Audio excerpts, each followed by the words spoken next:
Ad Astra Abyssosk. Ah, traveler.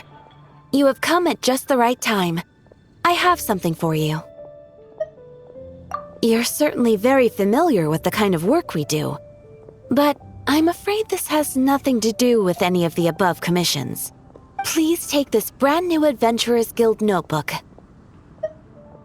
The Adventurer Handbook is for recording details of your completed commissions and intel on all sorts of monsters, whereas this notebook is for recording the marvelous people and wonderful events you encounter on your travels.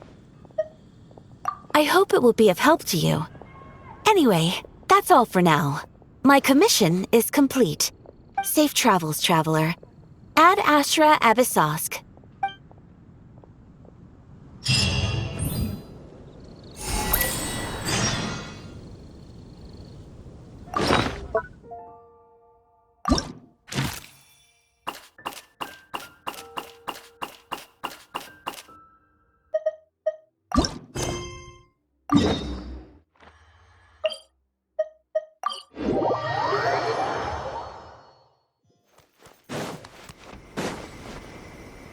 Yes, that'll do.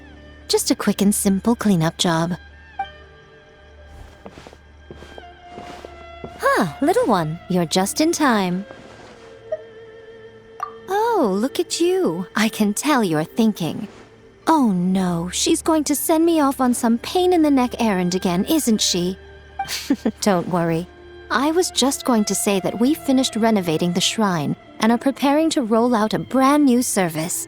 Now, I haven't had the chance to announce it yet, but here you are already. Wouldn't you agree that's good timing? See this offering box beside me? There's going to be another place to make wishes here soon. That's different.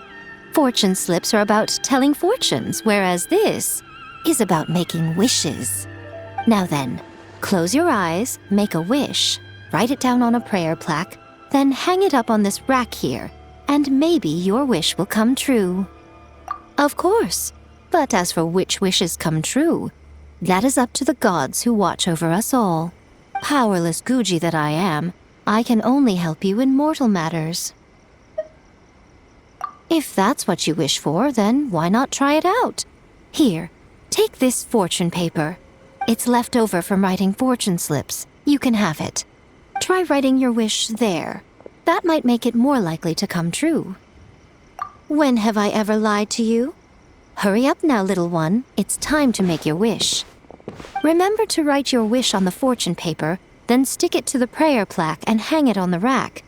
After that, your wish will be made. Yes, nice and solemn. Very good. All right, little one, back to business with you. Remember to keep your ears pricked and your eyes open. After all, the person you wish to meet might just be sitting at some noodle stand, having themselves a lovely bowl. And bring me back one while you're at it.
A base of dandelion wine, aged for 25 years.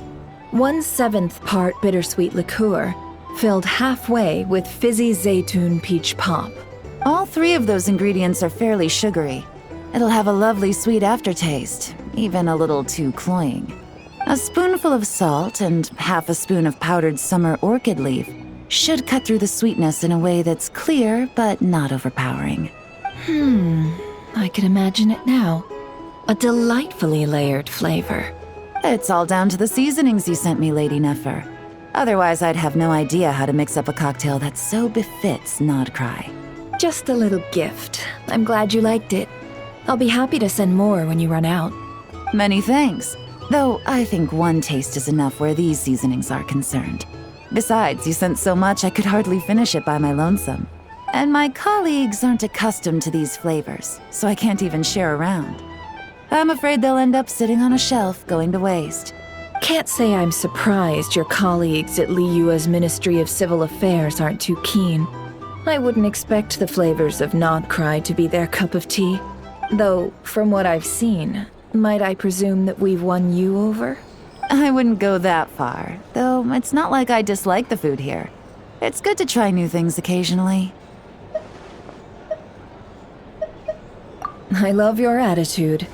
You'd make a great businesswoman. It would be nice if everyone from the Ministry of Civil Affairs were like you. Come on now, are we going to do this song and dance every time I drop by? Stop fixating on the Ministry. Never mind them. Have you managed to carve out a single foothold in Liyue after all these years? You know what they say over there. A journey of 1,000 miles begins with a single step. If I don't test the waters, how will I ever know? Don't waste your energy. No matter how long those claws of yours are, you're never getting them stuck into Liyue. Is that a warning? It's advice. Long claws, you say? I wouldn't think myself so formidable. There's barely a handful of people I have any influence over at all.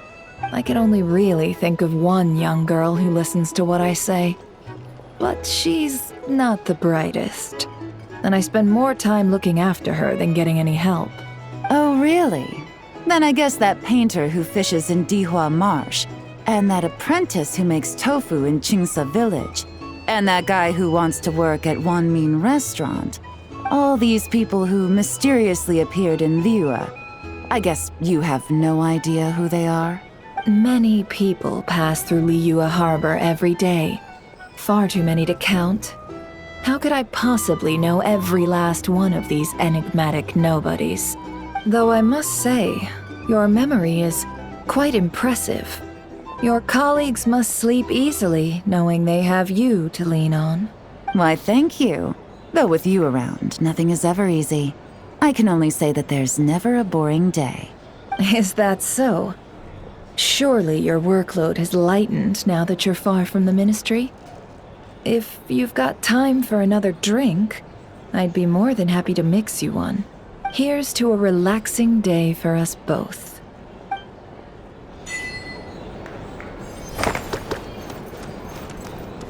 Here.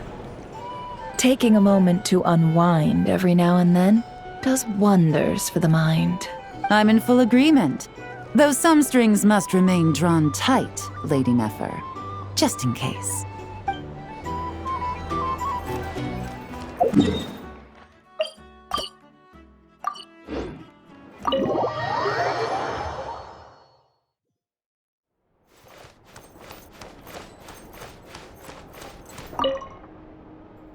The people of the academia may be clever, but those clever people simply can't stop themselves from doing stupid things. Thank you, most eminent Lord Sangama Bey, for improving my mood for the whole morning once more. Ah, and this bottle of wine from Sumeru. Its exquisite flavor is well worth the price. As long as you like it. Next month, I'll be sure to have my subordinates deliver more. Please don't like it, please don't like it! This bottle is so wallet-smashingly expensive. I wouldn't have bought it if I didn't absolutely have to pave the way for our future collaborations. One jug of wine's enough for today. Just put this round on my tab and we'll settle it at the end of the month. Oh, and don't include Jahoda's secret snack order. She's footing that bill herself.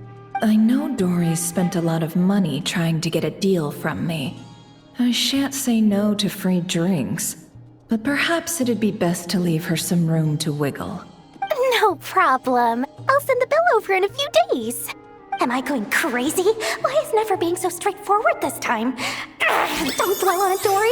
Just focus on getting the deal first. Why so hasty? Please, after all the trust I've placed in you, surely it's unbecoming to fleece a fellow countrywoman over a simple drink? Dori, oh Dori, the deal is yours, but the money? Oh, we're going to split it. Oh, come now. Even sisters need to settle accounts clearly. Let's put the mora on the table first, so we don't run into trouble down the line. I don't like that look she's giving me. She wants a cut of the deal, doesn't she? That's going to be a pain. How much should I let her have? Just some hometown gossip. You're welcome to join us if you'd like. However, nothing we've discussed prior has been particularly interesting. Mostly more of the same. But really, I must know, Miss Dori, why did you want to get involved in that fiasco at the Academia? It's a simple feat to lift a sleeping serpent from its nest. But what happens when it wakes up? Had you no fear of getting bitten? She just won't stop. Why is she bringing this up again? I already answered this question. Wait, now that the Traveler's here, could she be using this information to exchange for some favors down the line? Oh, well, the Traveler's the one listening in. Oh, what harm could that do? May as well help our personal relationship along, even if it costs me a secret or two. Why, business, of course. Sometimes you just need to learn how to wrangle snakes. That fiasco gave me one of the biggest orders of my entire career. Oh, fascinating. So, did you profit from it all? I heard that after Azar fell, a certain group of cowards fled Sumeru. That must have played havoc on your trade routes, with no small amount of goods lost in the process. Right, and a sizable sum of mora, too. But that's just life as a merchant. You win some, you lose some. Even big losses are small problems. With money, more helping hands can be found and more goods purchased. But I had to retain the ability to do business in Sumeru. Much like Genius Invocation TCG, then? It doesn't matter if you win or lose or how many cards you have in your hand. Retaining the right to sit at the table and play is a victory in its own right. That's right. As long as I can still do business, I can recoup my losses eventually. But I'll never leave the card table I sit at. Sumeru, that is. If I did, I'd really be left with nothing. My. I didn't know you loved your homeland so much. Well, I love mora, and I'm the best at earning mora in Sumeru. Your senses are certainly sharp when it comes to business, Miss Dori. Even now you prove yourself worthy of the title you claim, and those cowards who fled will never be able to play at your table ever again.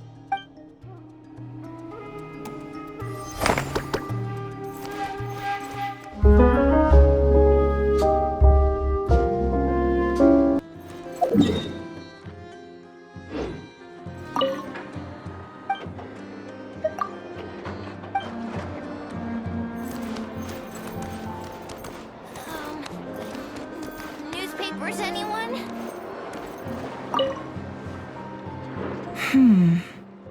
This book looks good. I'll take it. Wrap it up with the two from before. As you wish, Miss Nefer, though. And do forgive my forthrightness. The author of those other two books really shouldn't be relied on. Even in the Nasha Express, he stands out for how much he likes to run his mouth. Here, look at this. The art of reading others, and then the art of social intercourse. He doesn't even dare use his own name. Don't worry about it. I'm buying them for that young madam I have working at the curatorium. Hopefully, she might learn a thing or two. Sure, a little light reading won't hurt her. She's so brash and reckless. Why, I can barely send her off on any critical work without feeling ill at ease. Yes, And wouldn't it be interesting to see who's more unreliable? This author or Jahoda? If it turns out to be the latter, well, that would be quite the headache. I'll probably need to encourage her using some other incentive.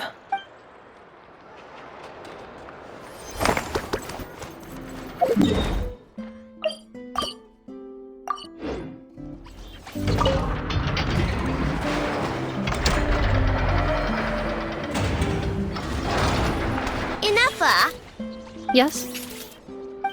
do you like kittens? Based on previous established patterns when you asked me.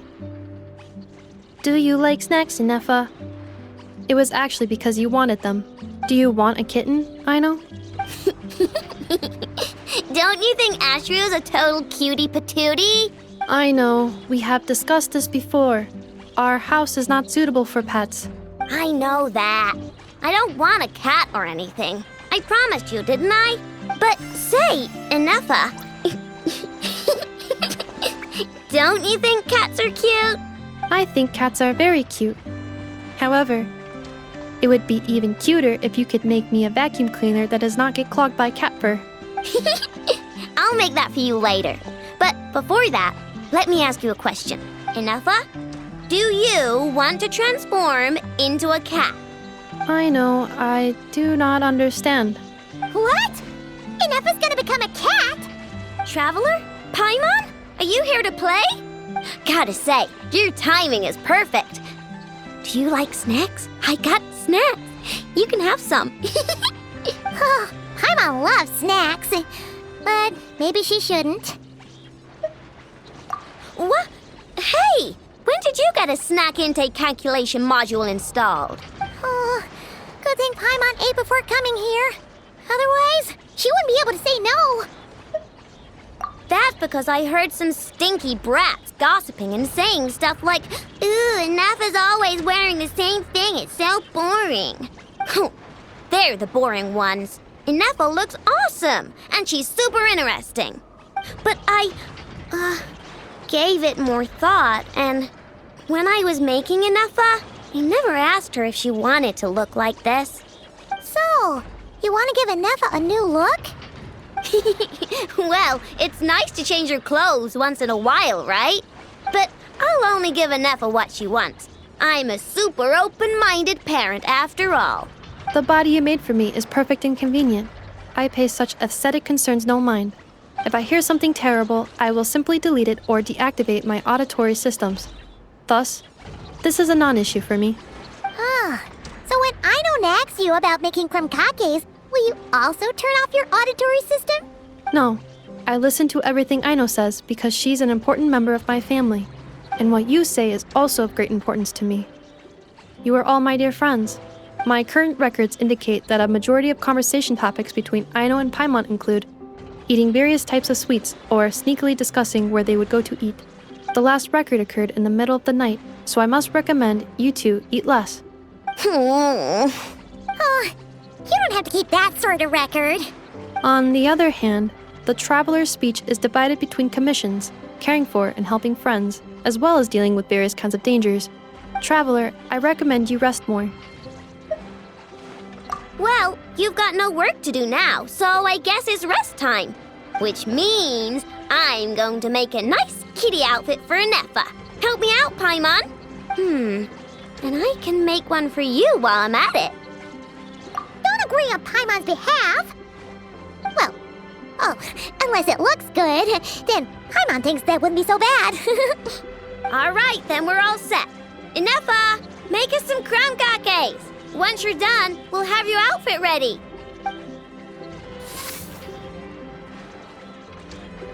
Let's see. I've got my wrench, my pliers, and my krumkake bolt. Huh? Why is there a krumkake bolt here? Ooh, and here, you can have this as a souvenir. It's just something I cobbled together when I was bored. It probably does something, but I can't really remember what right now. I'll tell you if I do, though. The most important thing right now is to make super cute cat outfits for both Ineffa and Paimon.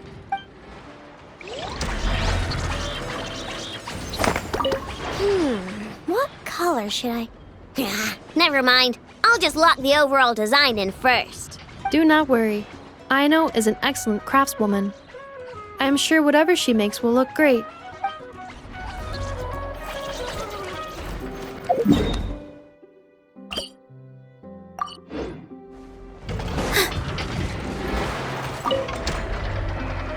How's the little deer, Ineffa? Its wounds are beginning to heal. Condition?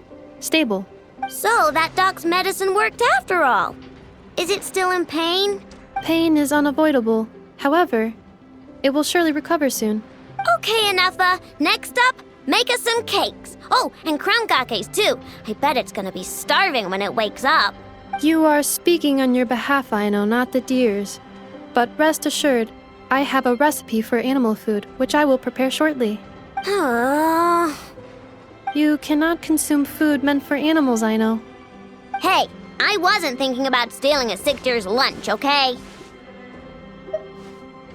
We are. We encountered this deer under a cliff. It appeared to have fallen to the bottom of the cliff and it was badly injured. Therefore, we brought it to a town to visit a doctor. We also acquired medicine for it. Our current plan is to care for the deer until its wounds heal. Afterwards, we will bring it to a nearby forest before returning it to its herd. I know, we have discussed this before. I can take care of it. I'll get up early to feed it. Heck, I'll even brush its fur. The previous time you got up early to feed it, you hugged it and fell back asleep. Both you and the deer only finished half of your breakfast portions. Well, that was that's... When you were brushing its fur yesterday, you played ball with it, successfully distributing its fur to every corner of the room, and it clogged my vacuum cleaner when I tried to clean it up.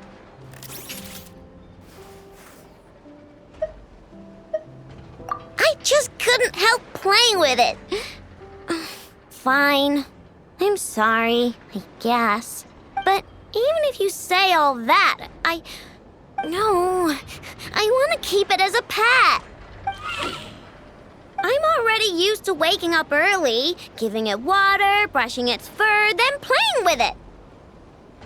If it suddenly leaves, I'll have trouble adjusting. The deer will too. Look, even the deer doesn't want to go. I am incapable of understanding deer speech, I know. Well, just look at it. Haven't you heard actions speak louder than words? It loves me this much. If only the deer could talk. It could do all the persuading then. And then I could tell it to stop helping you eat the vegetables in your breakfast every morning. What? Ineffa, how'd you know? I did not know. It was merely a guess. You have proven it correct. Ugh, you're such a big, sneaky, lying meanie, Ineffa. Tomorrow morning, I will supervise both of you as you take your breakfast.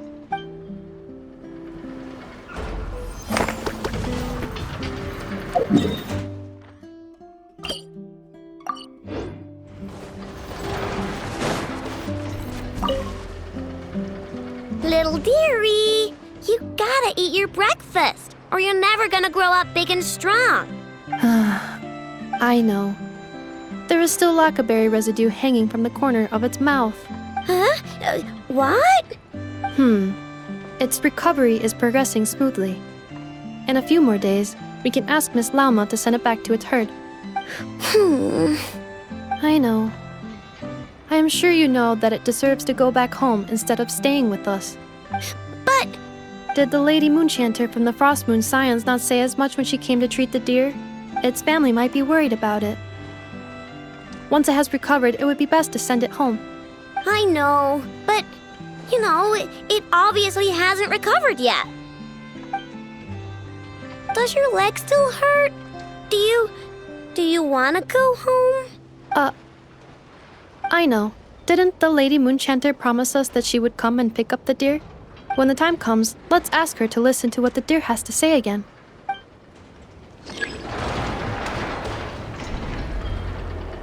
I know. Didn't the Lady Moonchanter promise us that she would come and pick up the deer? When the time comes, let's ask her to listen to what the deer has to say again. I know. Did it when the time comes. This little one has recovered well, thanks to your diligent care. When I return, I'll ask around in advance. If fortune smiles on me and I manage to locate its herd, then the next time I come, it will be to send this fawn home. But... I understand. You cannot bear to see it leave. But this little rhyme-horned deer has its own family, and its father, mother, and friends must surely be worried sick. Once it is well, I believe it would be best to have it reunite with its own. I know, but it's not well yet. Does your leg still hurt? Do you want to go home? It says it doesn't hurt anymore, but can you brush my fur again? Okay, let me grab my comb. I just asked Ineffa to make a new one yesterday. If you like it, you can take it back with you to your family. Wait. Where'd I put it? Let me go back home and dig around.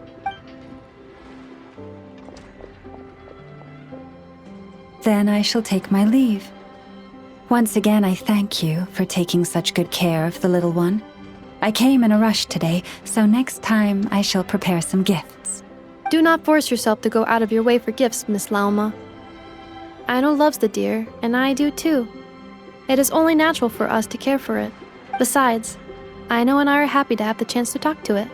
Is that so? Well, the rhyme-horned deer is very fond of you, too. I'm sure it considers both of you its true friends. I believe this is a friendship that will not fade, even if you are worlds apart.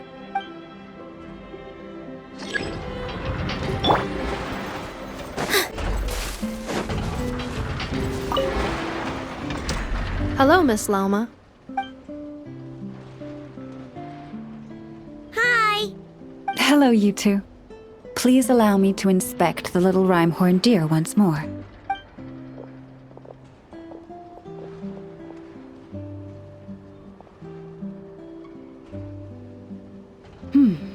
Yes. It's doing a lot better now. I believe it can take care of itself. Wait, does that mean you're gonna take it home? Right now? I mean, its leg just got better. I made a perfect protective brace for it, which I haven't gotten the deer to try on yet, but once we get that installed, it'll be able to jump higher than any others in its herd. And there's food, too. Ineffa and I made lots of yummy food for the deer to take home because you're not gonna find anything as nice as Ineffa's cooking in the forest, I guarantee it. And we also... I know. Can it stay here? Please? Of course. I'll let them know. It says, "Thank you so much, Aino and Ineffa." Huh? Please don't be sad, or I'll cry too. Actually, I'm almost about to cry. But deer eyes get uncomfortable when we do. Then, could you maybe not leave? I'll make you some super comfortable bedding and get you all the food you could ever want. And I will take responsibility. It's asking you to go over and brush its fur.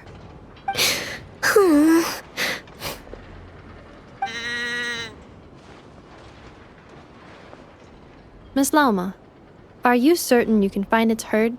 If this deer had truly fallen off a cliff, as you say, then its family must have been working hard to find it. After I take it back, I'll first thoroughly investigate its past movement patterns, as well as the physical characteristics of the herd's leader. Although Nodcry's deer population is large and scattered, this simply makes success a question of time and effort, and of following the many intertwined clues to locate the herd. Thank you. We will compile all the information we know and send it to you to aid in your search. Then, will it be staying at the Frost Moon Scions for a while? Can I visit? Of course. The doors of the Frost Moon Scions are forever open to you. But it's still going to go home someday. I know how deer are. They don't stay in one spot for long, which means pretty soon I won't be able to find it again. Yes, it is best for the children of the wild to return to the wild. However, it will take some time to locate its herd. While it stays with the Scions, you may feel free to visit at any time. I'm sure the little one has many, many more things it wants to say to you. Then I'll visit the Scions every Tuesday. On Mondays, Wednesdays, and Fridays, I've got to do maintenance on Ineffa. And on Thursdays, I have to sort out the circuitry around here, so I'm only free on Tuesdays. Of course. Feel free to visit whenever the urge strikes you. Unless anything out of the blue occurs, you may always find me near the Frost Moon Scions Library. All right, it's a promise. Let me think what else I need to tell you. Right, I better write down everything you said. Oh, but there's so much I want to say and so little time. I believe there will be enough time to say your farewells.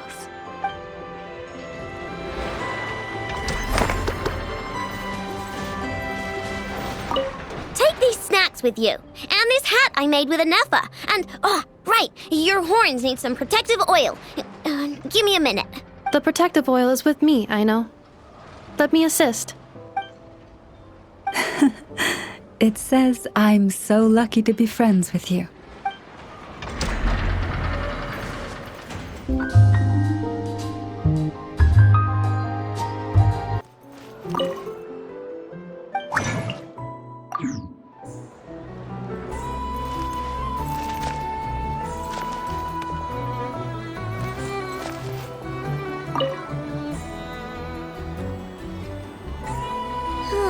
Am I using this wrong?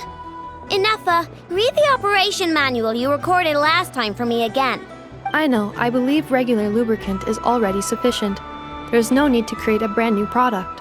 Aw, we're already here, aren't we? Come on, I just want to experiment a bit. Oh, hi there, traveler. Just the person we need. I bet you know how to use this crafting bench. Hurry on over and help me make a bottle of that... what's it called again? That cold... frosty something. Potential oil? Frosting essential oil. Yeah, that's the one. The cold stuff.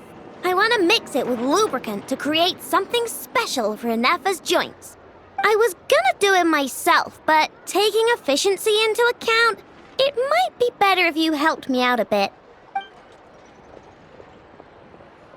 The truth is, Aino wasted all her ingredients trying and failing to make essential oil. We presently have enough to make only 2 bottles. I didn't fail. I was well within the bounds of reasonable trial and error. Making essential oil is a piece of cake for me. Piece of cake. But since you're the professional, it makes more sense to let you do it now that you're here. Please?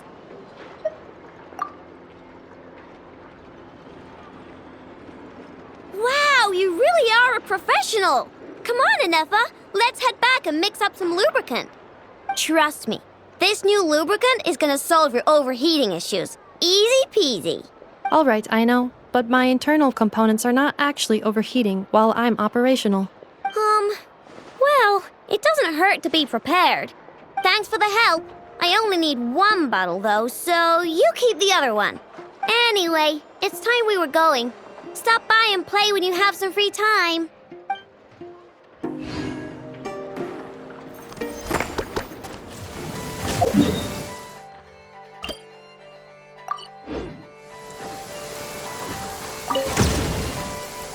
Repairs complete. It was just an old circuit, nothing serious. Such remarkable efficiency, Miss Ineffa. If it weren't for you, this streetlight would have had me stumped. If it had proven beyond fixing, I may have had to take my own lantern and hang it in its place. Aino previously proposed a solution. She said she could train the Ratniki so they'd have the basic knowledge to perform simple tasks, like repairing circuits. That way, you wouldn't need to inform Aino every time a streetlight goes out and then wait in the dark until I arrive to repair it. Yes and no. Strictly speaking, maintaining the brightness of the lights has been their traditional role. Before the use of kuvaki became widespread, the streetlights were powered by regular oil. Back then, people were needed to light and extinguish the flames. Because of how dangerous said streets were at night, the Ratniki took on this role. They already carried lanterns, in any case, and were adept at using them while fighting. But as I'm sure you've already noticed, the current streetlights are powered by kuvaki, and it's not so easy to light or extinguish them using traditional means. Because of this, whenever a light goes out nowadays, all I can do is stand here helplessly and wait for a professional to come along and solve the problem. Aino organized an engineering seminar, but all the Ratniki made excuses to leave halfway through. They said things like, I have an urgent task, or I need to go on patrol, or it's time for me to make a report. I didn't leave. It is, after all, disrespectful to the host to leave a seminar early. True, but the biscuits you brought were too much of a distraction for Aino. She stopped teaching completely. And then I was so busy trying to stop her from eating that I could not take over the seminar. So please, the next time you attend a class of any kind, don't bring anything sweet that might attract Aino's attention. And don't bring any toys either. I promise I won't. Please say it in full. The last time you promised not to bring anything sweet, you brought a toy, and Aino was completely unable to continue. I promise I won't bring anything sweet, any toys, or anything else that might unduly divert Miss Aino's attention. That's better. I'll notify you when she next holds an engineering class. For now, I have to pick some laka berries for her. Goodbye. Traveler, do you know of anything else besides sweet treats, toys, and small fluffy animals that might keep Miss Aino quiet for a while? Half an hour shall suffice. A companion? Oh, that is inspired. Perhaps I should ask Miss Nefer if she can send Miss Jahoda to accompany me. Naturally. The only reason I wish to ask Miss Jahoda to attend is that if I am to swim in the great ocean of knowledge, I'd very much like someone else to enjoy Miss Aino's educational ablutions. Considering the strength of Miss Jahoda's relationship with the two of you, I believe she would be the perfect candidate to go with me.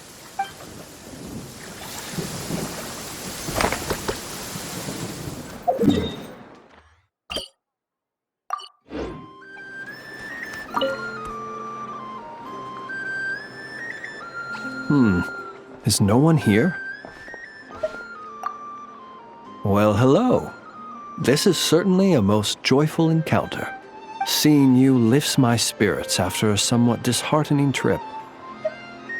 I wouldn't say anything's the matter, merely that I am dealing with some unexpected circumstances. I recently learned of a collector in Nasha Town who, due to financial concerns, has been obliged to offer a pair of ancient coins for sale. I'm told she's a little eccentric and doesn't reply to letters, so I came out here myself to see if I could arrange a deal. I needed to come to town anyway to pick up some supplies, so I thought I'd pay her a visit on the way. Unfortunately, she doesn't appear to be home. More's the pity. It's just a little hobby of mine. Everyone has something that tickles their fancy, am I right?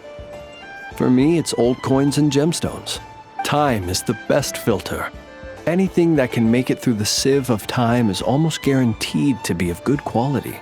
The style, pattern, and condition of a coin convey a lot of information. They can tell you, for instance, how many moons it has seen before finding its way into my hands. Think about it. A coin may have passed through 10,000 people's hands, brought them happiness or sorrow, and witnessed a multitude of moments in their lives. The weight of time it contains is far heavier than its appearance would suggest. It is a witness to the past and something that has value in the present day, which makes it more than worth collecting. These coins have been stuck in my mind these last few days. What do they look like? What stories can they tell? If I can't meet this collector, I fear all desire to return home shall desert me. Look at me, rambling on about coins without a thought for the friend standing by my side. Let me think of a more interesting topic to make up for boring you just now. Ah, yes. Recently, I purchased a beautiful azure gemstone from a Fontanian merchant. It had long slumbered at the bottom of the ocean until being recovered just some days ago. I was told it was once embedded in the sword of a champion duelist at the court of Fontaine, while another story claims it was a pirate crew's prized treasure. That's exactly what I thought. Whenever a merchant starts waxing lyrical and weaving tales, it's usually a sign that they don't have faith in their wares. Fortunately, I'm very good at appraising a gemstone's true worth, even if its owner hasn't the faintest idea what they're holding. Please, allow me to invite you to my residence once more. I have a feeling you'll appreciate the gem itself, and you may well find my valuation of it quite interesting too. I'll be waiting for you.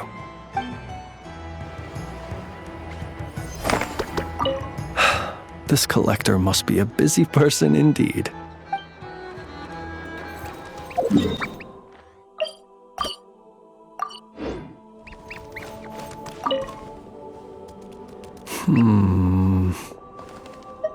There is indeed quite a lot.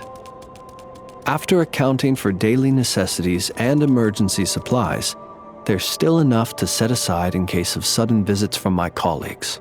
After all, my personal requirements are modest. It would be a waste not to save the excess and use it to help others in need.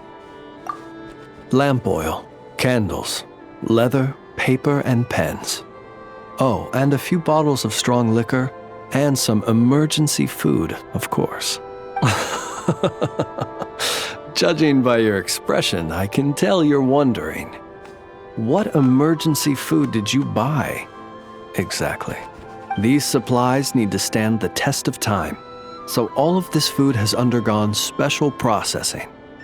I assure you, unless you're on the brink of starvation, you don't want to try it. The cured meat, for example, is as tough as tree bark, and the biscuits taste like tossed-out newspaper. Even if you soak them in milk or vegetable soup, the best you could hope for is soggy newspaper. Well, there are times when one has no other choice. I've tried to extract nutrients from this food before. Well, eat might not be the best word to use. I have a somewhat more efficient method. Here, I'll show you.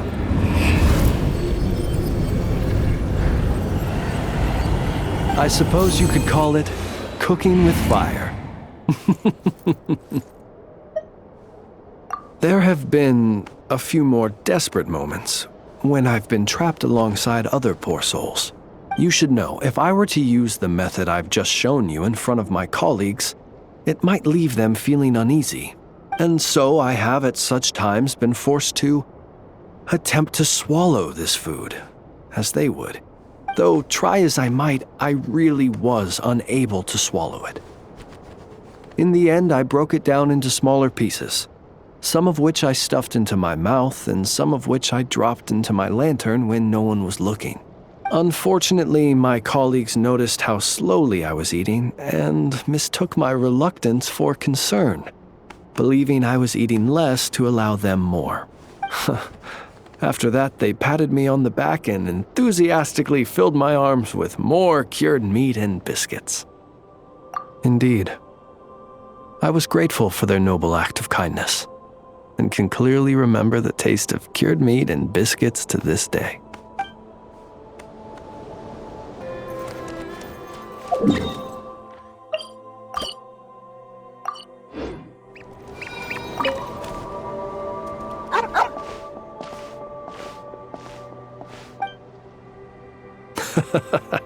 This is a good one. Here, take this meat for yourself.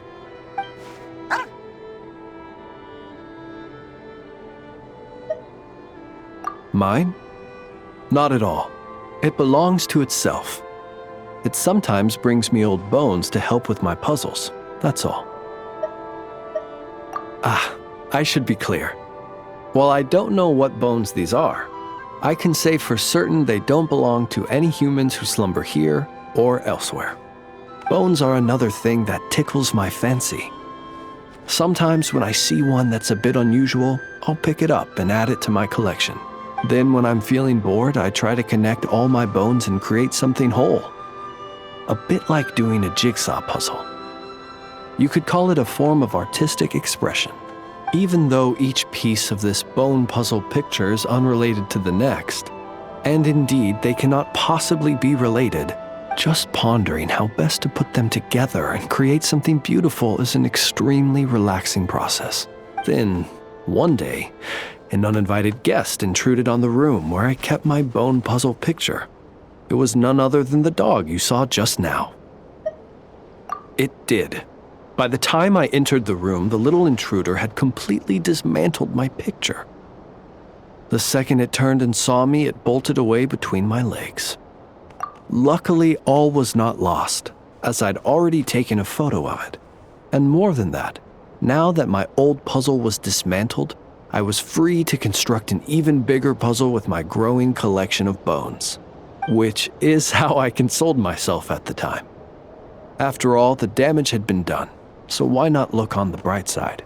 The next day, as I was just about to begin piecing my puzzle together, my four-legged guest returned, and this time it brought a mouthful of bones. I couldn't understand what it was saying, but its intent became clear when it laid its animal bones at my feet and then placed them one by one into my puzzle. After that, it simply sat down and looked at me. After I gave it some cured meat, it got up and left. Ever since then, it's dropped by from time to time to give me bones in exchange for food. I think you might be viewing this with a little too much sentimentality. It's just a dog looking for food, nothing more. I'm a source of sustenance, and luckily for my canine friend, I happen to be relatively generous. Not that that's a bad thing. I view it more as an assistant under my employ.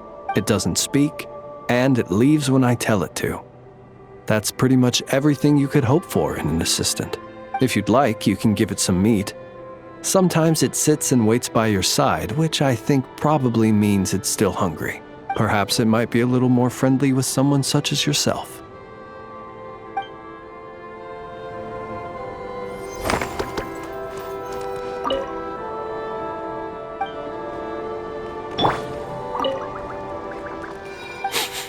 Human with food, likes bones, but smells scary, very scary, but gives me food?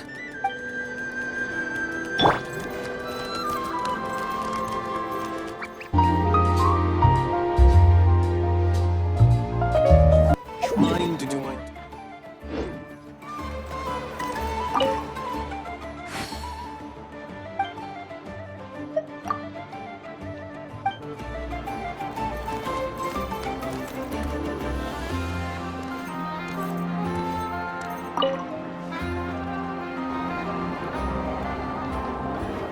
Thank you for remembering my request, Master Tarno. I will be sure to treasure this pocket watch. There's no need to stand on ceremony, Mr. Flins. If I may be so bold, I'd say this watch is fortunate to have ended up in the hands of someone as discerning as yourself. Even if that someone turned up to collect it half a month late because he needed more time to get the money, I do hope it won't miss the finer life and flee back to your shop in the middle of the night. Such a wonderful sense of humor.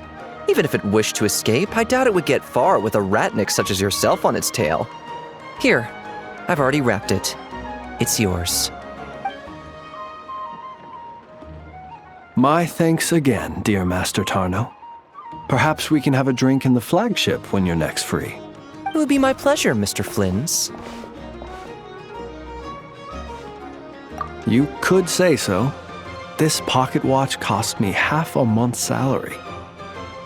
I suppose that means no more fine liquor for me for the next 2 weeks. In that case, I should paraphrase Master Tarno just now and say, my pleasure, Miss Traveler. I look forward to your invitation.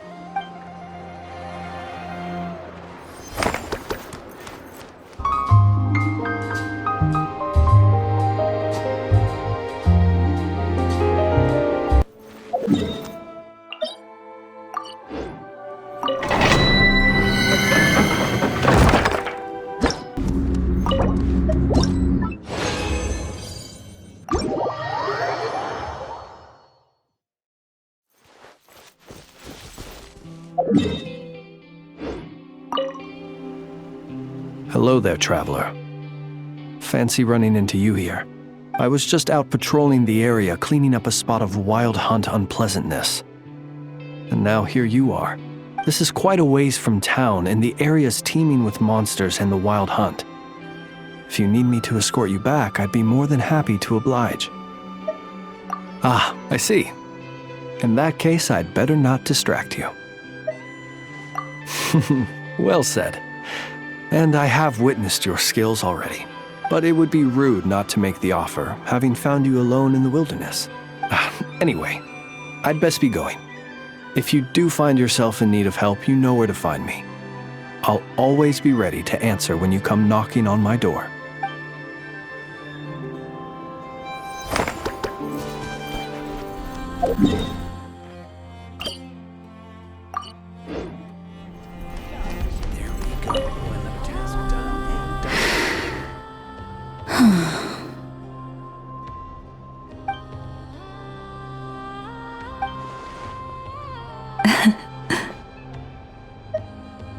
There's no need to apologize. I wasn't sleeping, merely resting my eyes. Besides, this child heard your footsteps and told me of your approach. Animals sense more than we humans. No doubt this is a blessing from the Creator. It acknowledges you as a kind soul. This child persuaded me to trick you by pretending to fall asleep. Let's see if she spies on you or tries to steal your food. Though I have faith in your noble character, even I couldn't help but be a little bit curious about what you would do. Besides, it seemed harmless enough. Can you forgive us? I think we've upset her. What should we do?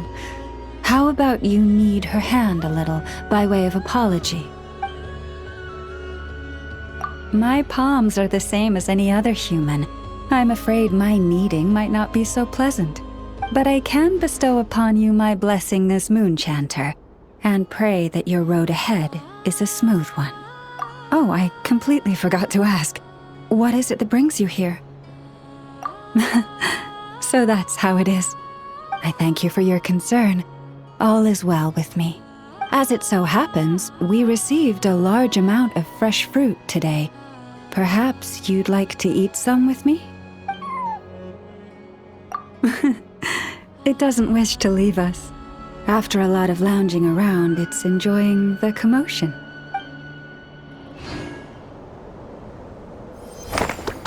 May your road ahead be smooth.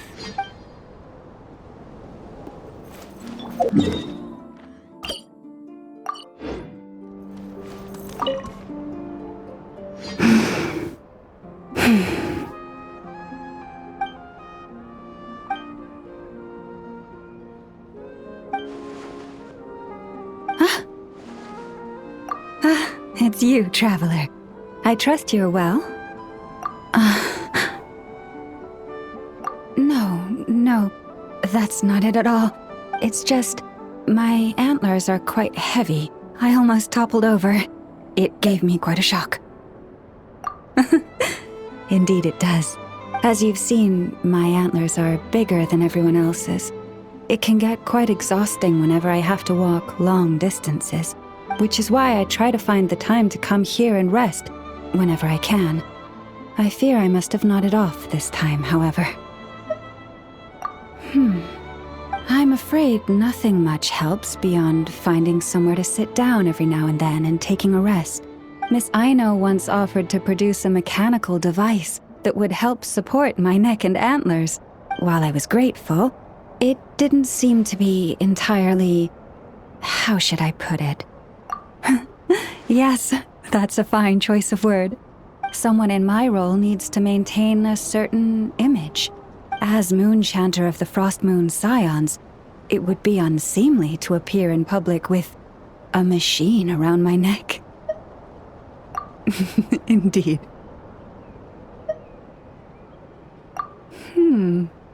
That's actually...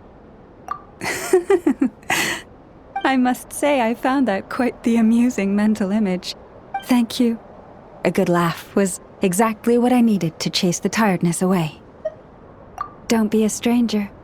Feel free to drop by whenever you're passing through. I'll make sure we have all the fresh fruit you can eat.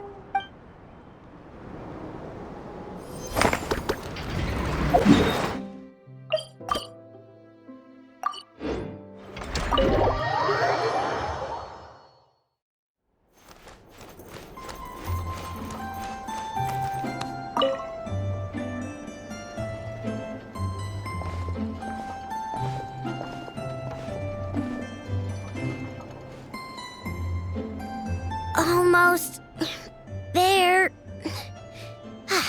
That should do it. Once Ineffa wakes up, I'm treating myself to 3 whole slices of cake. Oh, hey! Are you here to play? Sorry, but I'm busy right now. Just give me a bit. I'll be done soon. Ineffa's fine, by the way. Just undergoing some routine maintenance. But a few days ago, Jahoda called her an unfunny, dum-dum, metal-faced lunkhead. Right before starting her maintenance, she asked me if I could upgrade her sense of humor. Yeah, glad we're on the same page. Ineffa's the best. Okay, I'm going to activate her. Ineffa, wake up. Time to get out of bed. Good morning, Aino. Good morning, Traveler. Aino, have you managed to upgrade my sense of humor? Duh. Such a trivial task is nothing to a genius like me. Now, time to do some testing to see if the upgrades resulted in any hiccups. Ineffa, can you add more sugar to my crumb cakes? Please respond to me in a way that is humorous. I cannot. The more sugar I put into a crumb cake, the less sugar the crumb cake will have. What? The more sugar I put into a crumb cake, the more prone Aino will be to toothaches. The more toothaches she has, the less sugar she can consume. The less sugar she can consume, the less sugar I can add to the crumb cakes. Therefore, the more sugar I put into a crumb cake, the less sugar the crumb cake will have. Okay, that's not supposed to happen. Help me with another test, will ya? If it stays bad for a while, the Traveler will crack a smile. What? You are not laughing, so I suspect I was not understood. Actually, the first joke I told used a deliberately flawed chain of logic. After confusing the relative relationships between crumb cakes, sugar, Aino, and Aino's dental health, I drew a ridiculous conclusion. That the more sugar I put into a crumb cake, the less sugar the crumb cake will have. For the second joke, I used a rhyme scheme between the similar sounding phrases, bad for a while, and crack a smile, to express humor. Okay, well, the jokes are funny, but the punchlines don't work if they aren't explained. Yes. However, according to my database queries, such statements are considered humorous due to their chaotic structure and lack of direct causal relationships. Such chaotic sentences serve as a form of guidepost, while the humor lies in the explanation that follows. Oh! Huh. Interesting. Ineffa, write some of these chaotic jokes down. We'll get Jahoda to be our guinea pig. Traveler, why are you covering your face? You got a toothache? Have you gone on a sugar binge too? Huh? What's wrong? Don't tell me you're getting sick or something. Ineffa, go make her something warm. Understood. Maybe she ate too many hara fruit, a type of plant from Sumeru. Huh? What do those have to do with any of this? Because eating them can make you feel horrifyingly cold.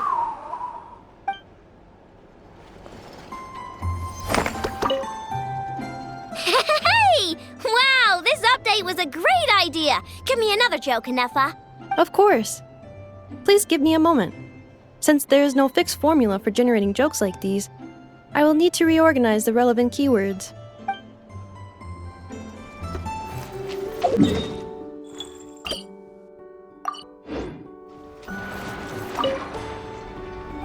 Three more to go. Familiar presence detected nearby.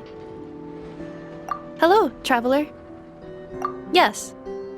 Aino enjoys eating crumb kakes made with fresher specimens. The ones at the marketplace today fell below her standards, and that is why I am presently here, carrying out orders to procure them. Thank you for your concern. A few days ago, Aino adjusted my humor module, returning it to its original output. Because my efficiency in generating jokes decreased significantly after my first few responses. It was taxing to generate more afterward, and any forced results lacked humor. According to Aino, it is because the creative logic of these jokes is overly chaotic and my logic module cannot comprehend their creative principles. Therefore, I cannot produce content of substance. In order not to affect the logic module's operation, Aino decided to return the humor module's parameters back to normal levels. But if you enjoyed my sense of humor from before, traveler, I can notify Aino. Do you not like these types of jokes? Is that so? He must be someone of great skill. To think that he can generate consistently humorous jokes from such bizarre and chaotic creative principles. Of course. If you wish to ask me about adding more sugar to crumb kakes, my answer is this. Crumb kake recipes include specific quantities of sugar to be added. Adding too much or too little will affect the taste of the finished product. Of course. I am scanning the area to determine if it is suitable for a cooking demonstration. The results are not favorable. Backup plan activated. I will also write down the recipe and give it to you. You're welcome. If you have time, remember to come visit. Although my humor module has been restored to its original parameters, Aino has been researching the creative logic chain of these kinds of jokes. Should she manage to create a joke generation module, I will be able to continue telling jokes. Please look forward to this update, traveler.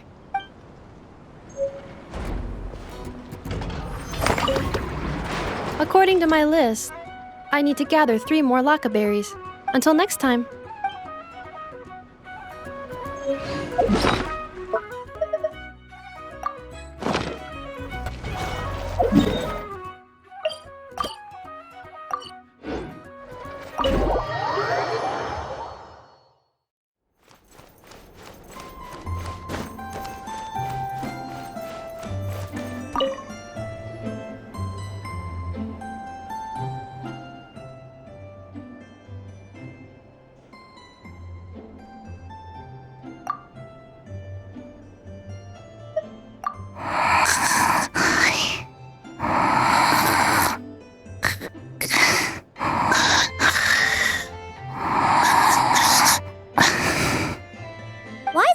Just standing there. And she's asleep? Hey, what's going on here?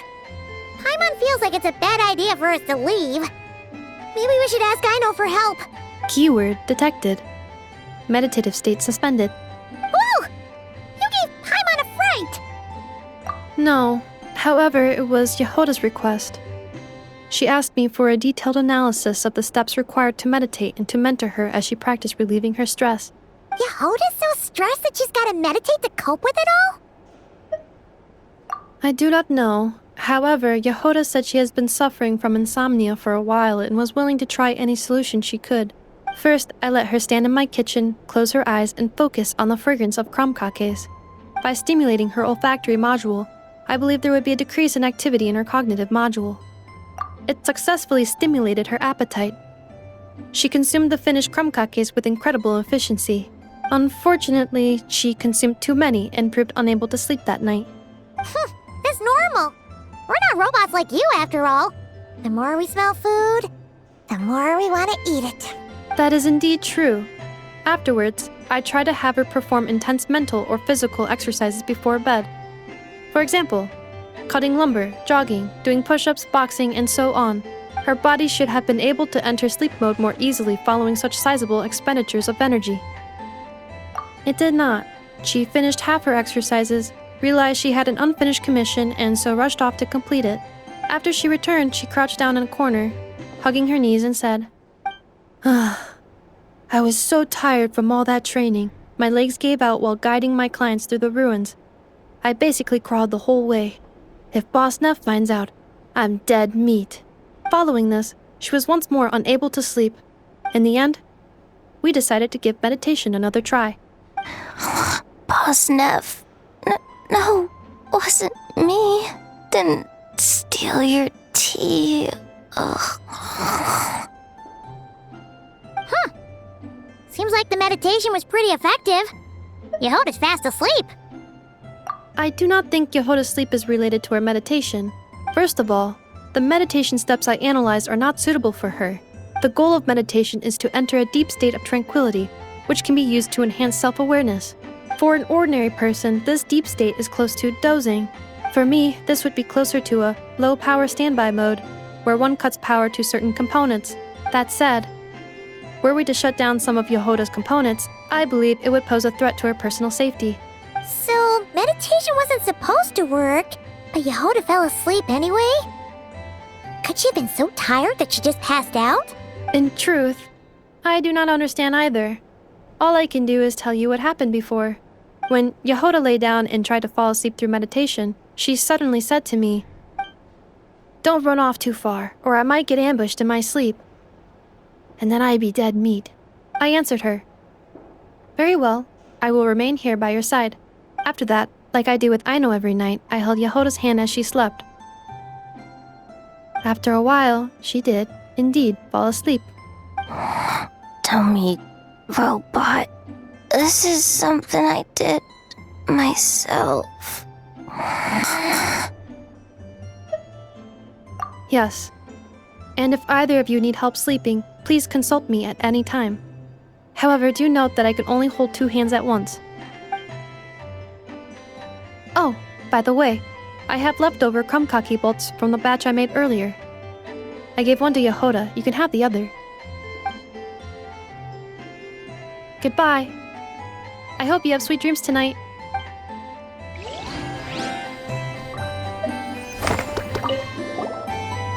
Do you need any assistance sleeping? Since Yahoda's asleep, I have 1 hand for Paimon and 1 hand for you now.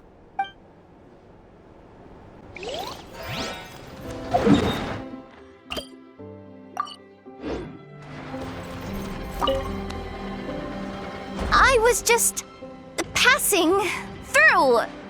Seriously? How many times do I have to say it to get it through your thick metal head? Drat. I felt bad when I spoke to her like that last time, and I really want to say sorry, but it's so hard to say it out loud. Anyway, I'm dumping off some excess scrap I don't need. Got them during a commission. Yeah. And I even went out of my way to get these components. What am I doing? Come on, Yahoda. It's not that hard. Just gotta apologize to Ineffa. Thanks a bunch. Traveler, you're here too? Wow, today's a great day. Ineffa, get more krumkakes ready. Good. How does she say this stuff so naturally? Come on, I've gotta get it together. Ineffa, about that time I, called you a dumb metal face. That was on me. I'm sorry. As far as I am concerned, my face is indeed made of metal, so I agree with that aspect of your assessment. However, I disagree with the rest. The logic module that Aino created is not dum-dum. Huh? So, do you accept my apology or not? You do not need to apologize to me, Yahoda. You should be apologizing to my logic module. It is not a dum-dum, and neither is the one who made it. Only because she asked me to. She didn't want to disappoint Yahoda, so I raised it. Just a little bit. So you're just making fun of me? I am not. As a matter of fact, The aforementioned module truly is all Jahoda needs to apologize for. A portion of said module's external monitoring port is located in my eye. Please make eye contact with me and apologize to it. Yikes. Okay. I'll just spit it out. I'm sorry. Logic module that Aino made for Ineffa. Very well. My logic module and I forgive you, Jahoda. Have this lockaberry crumb-cake as your reward. It's freshly made. Aino, traveler. You two are welcome to have some as well. Finally. I finally managed to say it. Even though it turned out a little weird, that took more out of me than exploring a whole ruin. I know. Still, is it just me, or is she a bit chattier than usual today? Funny? Is she supposed to be funny? Wait, why are you bringing this up? And Ineffa, don't take the crumb kakes away. I haven't eaten mine. No. After all, you now need to apologize for something else. Huh? I know. Please adjust my humor level back to its default value. Jahoda, please take a seat. Don't point that vacuum cleaner at me! I know! What the heck's going on? You will not leave until you are amused by my humor.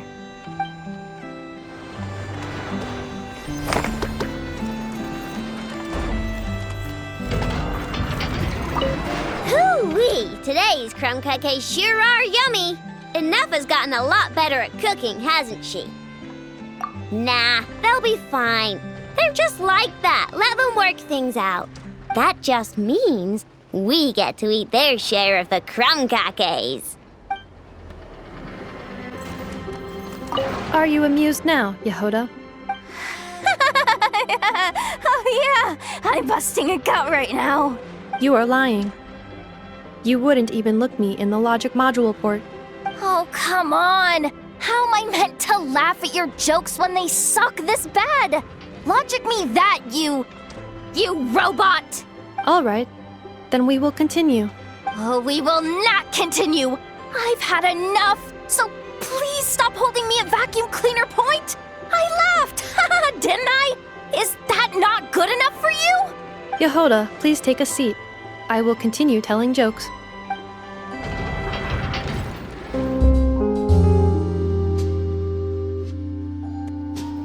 Ad Astra Abyssosk.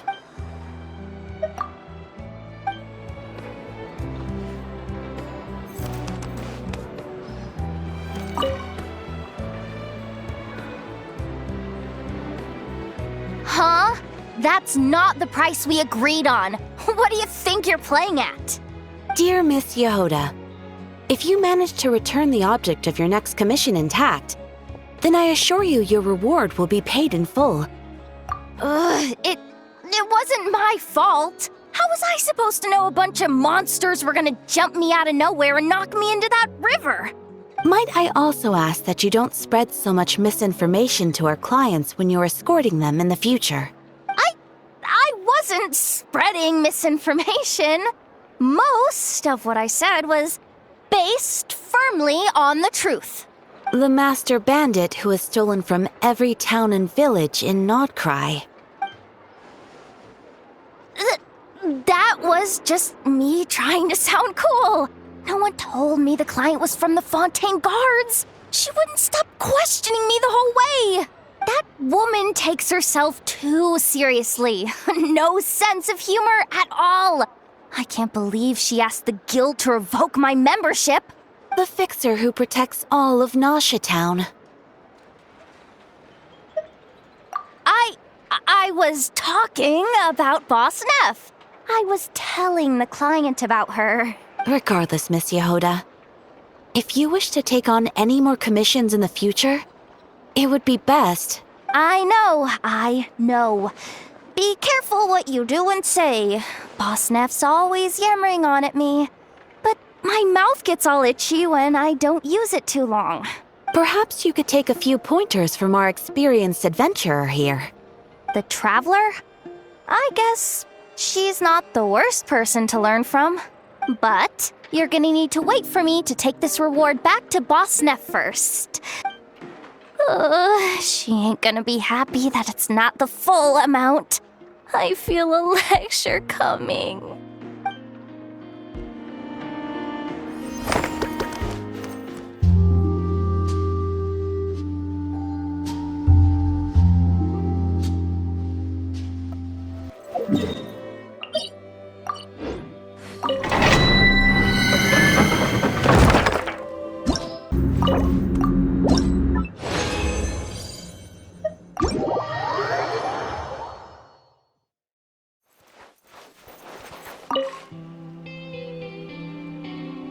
Did it really go this way? I don't see it anywhere. Ugh, I'm so tired, I can barely take another step. But if I don't find it, Boss Neff's gonna be real miffed. Ugh, stupid cat! Don't sneak up on me like that! Good thing you're here, though. I don't suppose you've seen a black and white striped cat around here? It's got a huge tail and a blue bow around its neck. Yeah. I don't know why, though. Boss Neff suddenly got it in her head to send me out here on this gig. Said I needed to pay close attention to my surroundings. I told her if she wanted to find a cat, she could just put up a commission at the guild. They're always running around helping people find stuff. But she insisted I go looking myself. I've been wandering around here all day without spotting so much as a strand of fur. If I go back empty-handed, Boss Neff's probably gonna scold me. Ugh, what am I doing yammering away? I need to get back to searching for that blasted cat. Hey, Furball! Where are you?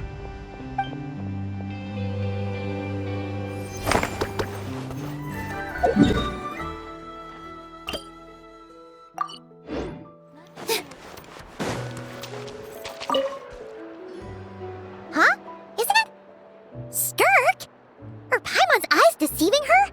What's Skirk doing here in Notcry? Exactly. And Dori's here too. We should go over and say hi. Well, my.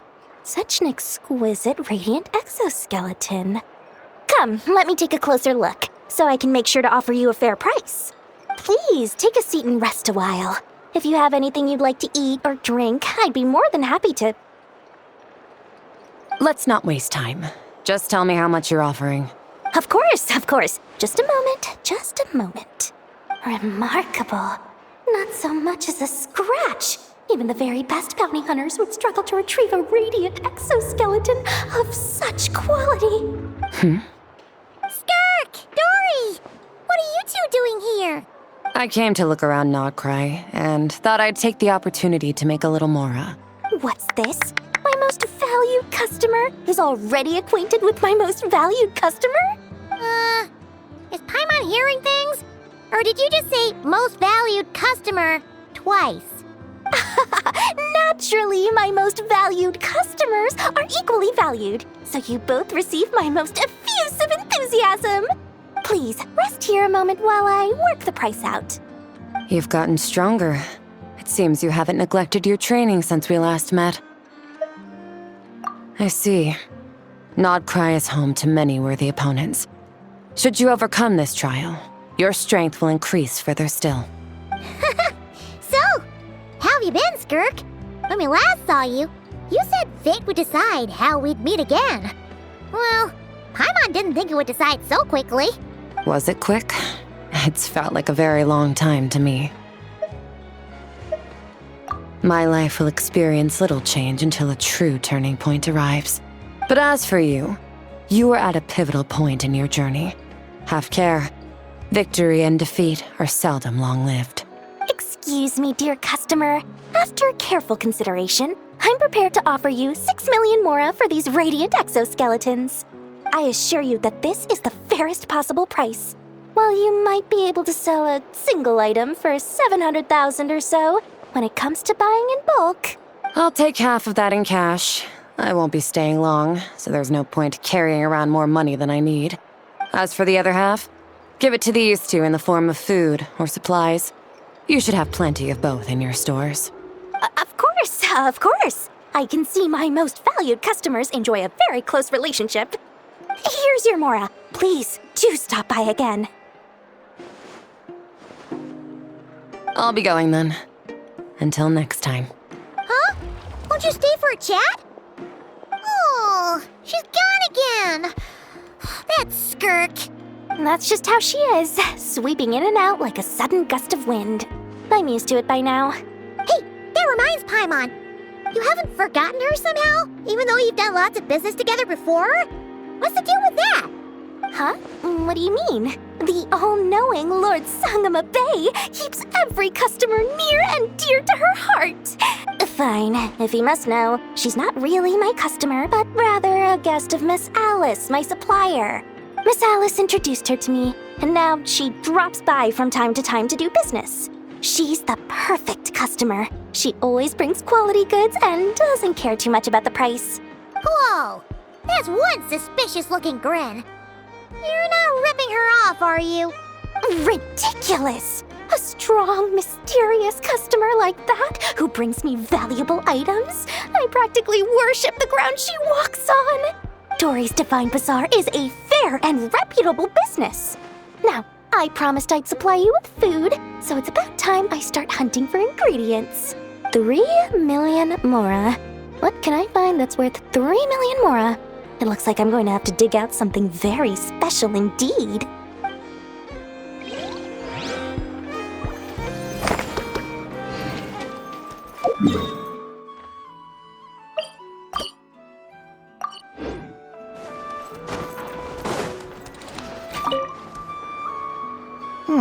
This should just about do it. Traveler? Hello? I didn't think I'd run into you here. Right. I should have realized. Master Jean told me you'd be here. We just didn't know when you'd arrive. I didn't expect to run into you as soon as I set foot in Notcry. Yes, the Grandmaster sent you a letter, didn't he? He also sent one back to Mondstadt, telling us all about how you were doing. Of course, all the knights back home are still figuring out how to support you. But the Grandmaster wrote that we shouldn't be hasty and that he already had everything in hand. Yep, the Grandmaster's always reliable when it comes to important business. So when he says he'll handle something, we know we can count on him.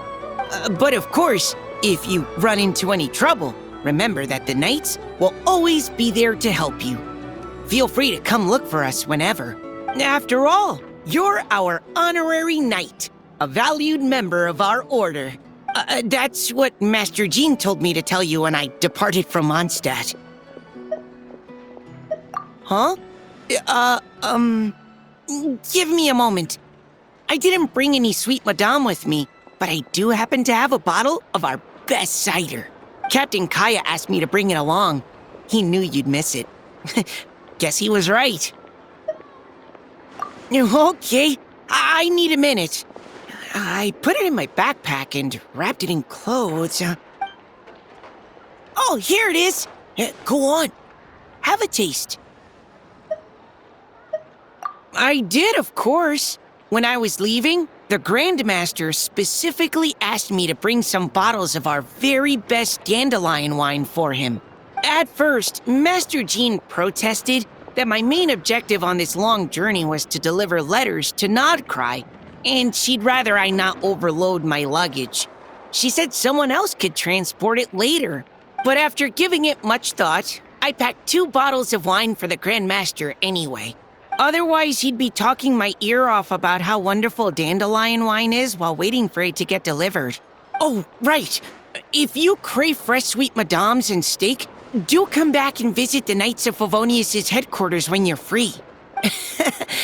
That was what Amber wanted me to tell you. And that's all the messages I have for you. I should get going. Farewell, honorary knight.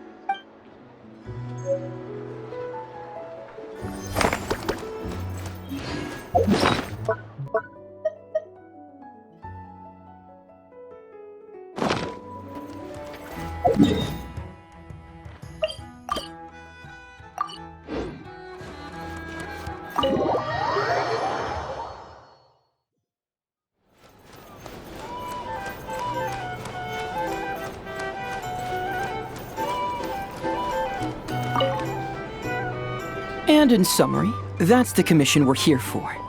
How's that sound to you, Jahoda? All the same to me. You should ask yourself one question, though. You want to catch someone and not cry?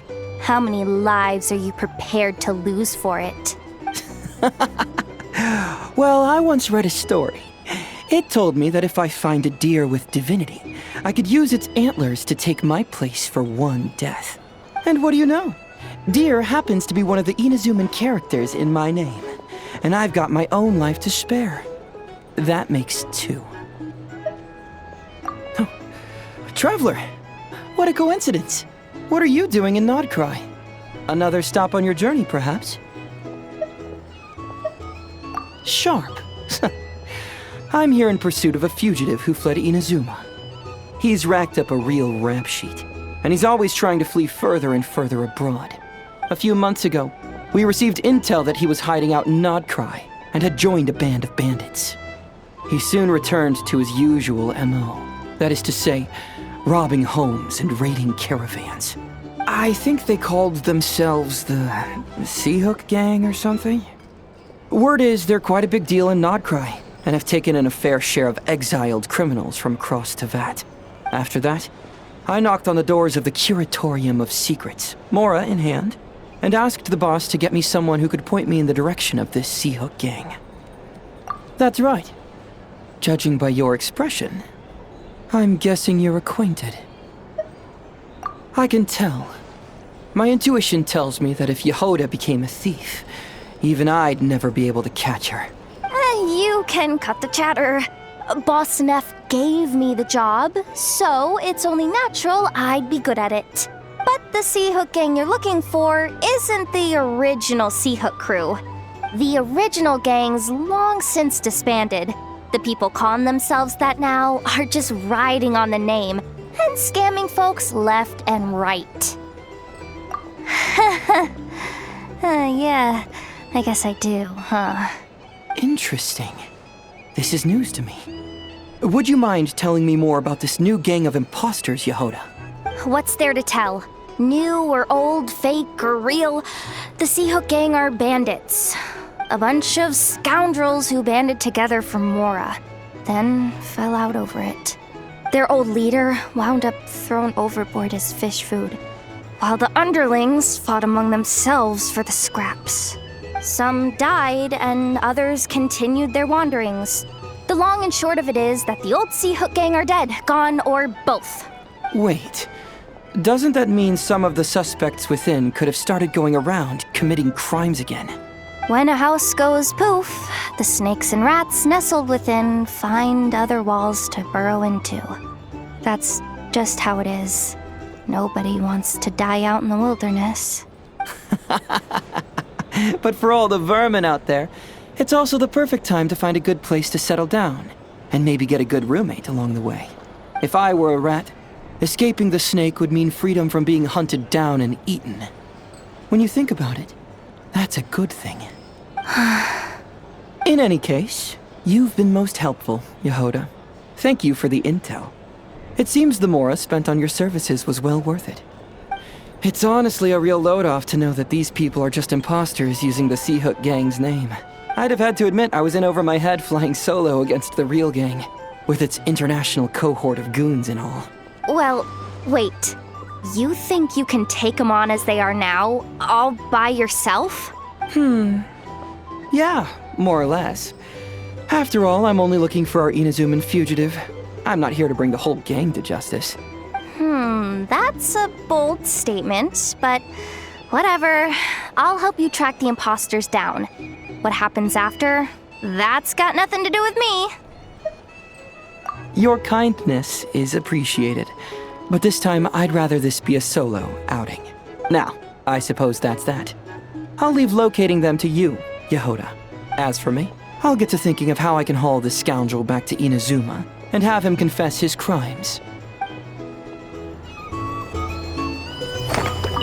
Something that'd get even the toughest gangster to spill his secrets most eagerly. Okay. You're weirding me out.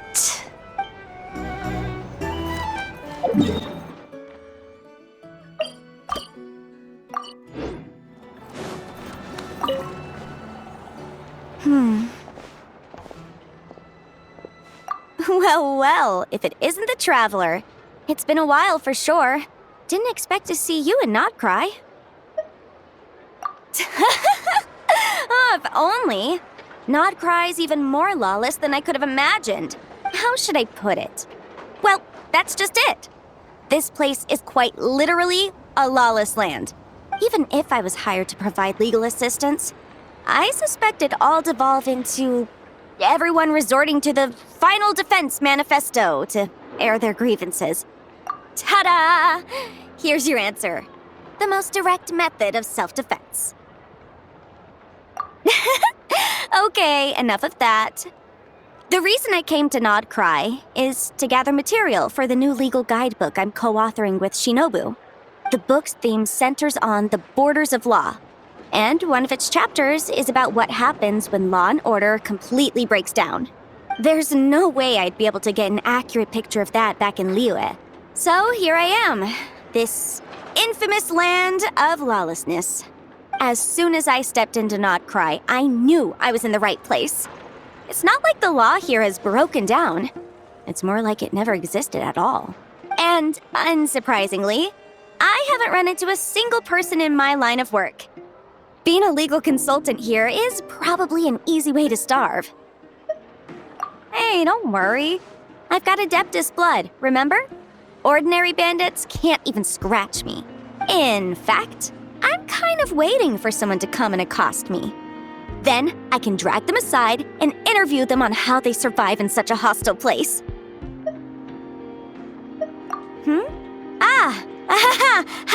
Yeah, you have no idea. I spent so long convincing her to let me leave. I'm sure my horns grew out a little. Why, yes, we talked it through. I definitely did. Yes? Yeah. Granny just loves me to bits, you know, and we spoke for ages. Anyway, I'd love to stay and chat, but I've got an appointment with, the Curatorium of Secrets, that's it. So, without further ado, I'll be getting a move on. See you! Bye!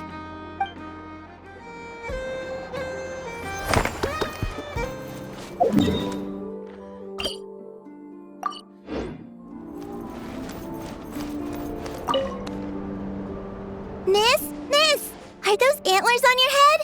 Wow, they look just like deer antlers. I bet they are. Just like us Frost Moon Scions. Yeah, Our Lady Moonchanter, Miss Lauma, also has a pair of really pretty antlers. I don't fully understand what's going on, but I'm quite sure my horns and hers aren't the same thing. I know! Miss Lauma's horns go up and yours go down. Wow! Are you also a Moonchanter, miss? Moonchanter? Well, I don't think I am. Moonchanter? That's a foreign term to me. I think Granny once mentioned an Adeptus who is related to the moon, but I don't think they were a Moonchanter, were they? Oh, no, wait! Granny told me not to tell outsiders about Adepti. So, what should I say to these kids? But your horns are just as pretty as hers. Miss, can you talk to animals like Miss Lauma can? Oh, hey! My savior's here! Hey, traveler! Over here! Let's skip that first. I need you to save me right now. If these kids keep asking me questions, I won't be able to hide my identity as an Adeptus for much longer. Ina, Kari, it's good to be welcoming to our guests, but if you ask too many questions, you may come off as impolite. Miss Lauma! Yeah, you're right. Sorry, Longhorn Miss. We asked too many questions. Sorry. It's just that we've never seen someone from outside the Scions with horns, so... All right. Come, Ina, Kari. You two should go home. I saw your parents on the way here. They must be worried sick searching for you. They're searching? Oh no, it's way past dinner time! We're dead meat. Daddy's going to scold me. Bye-bye, Miss Lauma. And bye-bye, Longhorned Miss. Oh, thanks for your help, Lauma. I don't know how I would have wriggled out of this otherwise. I should have stayed in the library to search for information like you advised. Didn't think I'd be ambushed the instant I stepped outside. No need to blame yourself, Yanfei. The children are merely curious beyond their years and unaccustomed to seeing outsiders with horns. I apologize on their behalf for the discourtesy. It's fortunate that the Finches came to tell me you were surrounded by Ina and Kari. It seems my arrival proved timely. It's all right. I should have known better. That we are. Yanfei came to visit us Frostmoon Scions 2 days ago, saying that she wished to gather some reading materials. Since she came to study, I invited her to stay. Lauma's been a big help. I've gleaned lots of valuable information from the Scion's library. Maybe even stuff that'll give Shinobu a surprise. You're too kind, Yanfei. You were merely browsing our archives and writing down some of our customs. Although, I do not understand these borders of law you mentioned. As long as your time here has proven fruitful, then all is well. The borders of law are essentially... On second thought, it's not the sort of thing where a short explanation will suffice. Once the book's done, we'll just send you a few copies. It should be clear once you read it. It's a universal law book that should be concise, engaging, informative, and easy to understand. We'll cover legal concepts as well as the regulations present in many nations. Is that so? Well, then I look forward to reading your work, Yanfei. I believe the children will be interested too. I promise it'll be interesting. I guess I should head back to the library and continue my transcribing for now. See you both around. I hope our Adeptus finds what she's looking for. She told me everything on her first visit. I must admit, seeing an Adeptus with horns fills me with a sense of familiarity.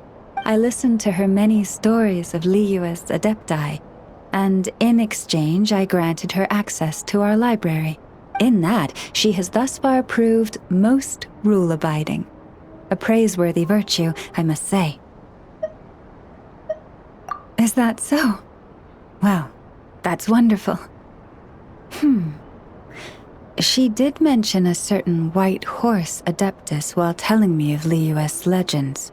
If memory serves, our books do chronicle a divine envoy who once dwelled on the moon. Now, do not concern yourself overly with a mere flight of fancy on my part. But now that we have broached the subject, far apart though Liyue and Nodcry might be, both have always bathed in the moonlight. I pray that the people of Liyue may also be blessed by the moon, and lead lives of peace and prosperity.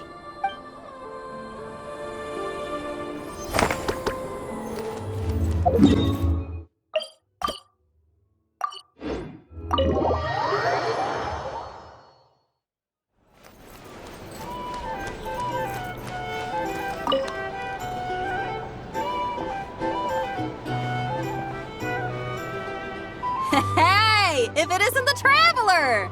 Didn't expect to see you here. This surprise meeting is pretty sick. I should spin it into a tune right here. I sure am. Having a ball, to be honest. Fun is where the inspiration lies. Most of my songs might be about rebellion and breaking down prejudices and all that, but that doesn't mean I have to beat a serious rhythm all the time. Too much of a downer really ruins the feel of a song. You gotta keep it bright sometimes, you know? You gotta relax and recharge. That way, you'll be ready to kill it when it's time to perform. I guess I'm hoping for some sort of unexpected breakthrough?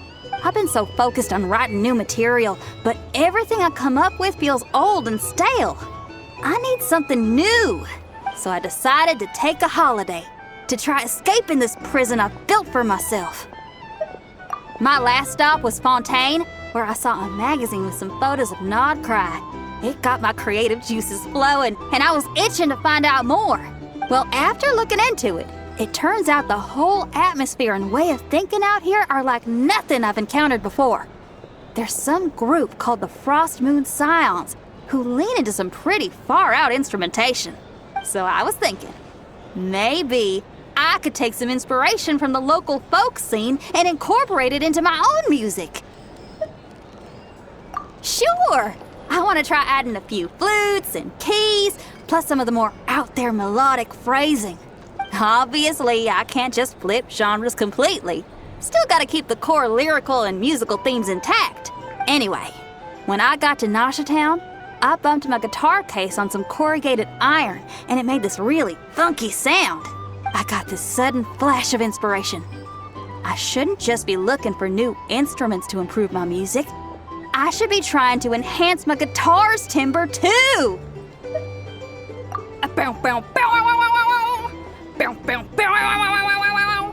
Oh, something like that. It's kind of hard to replicate a guitar with your voice, you know? Basically, I'm going for something punchy, compact, clean, and absolutely savage. If I could modify my guitar's acoustics, ramp up the compression, and add a second sound hole to boost the lower end frequencies, oh, I think I can get a sharper, more metallic sound. Thanks for the support. Oh man, my motivation's like a double bass drum going at 200 BPM right now. Give me a bit to play around with this and hammer out the kinks. I'll invite you to the official unveiling of my breakthrough sound soon enough.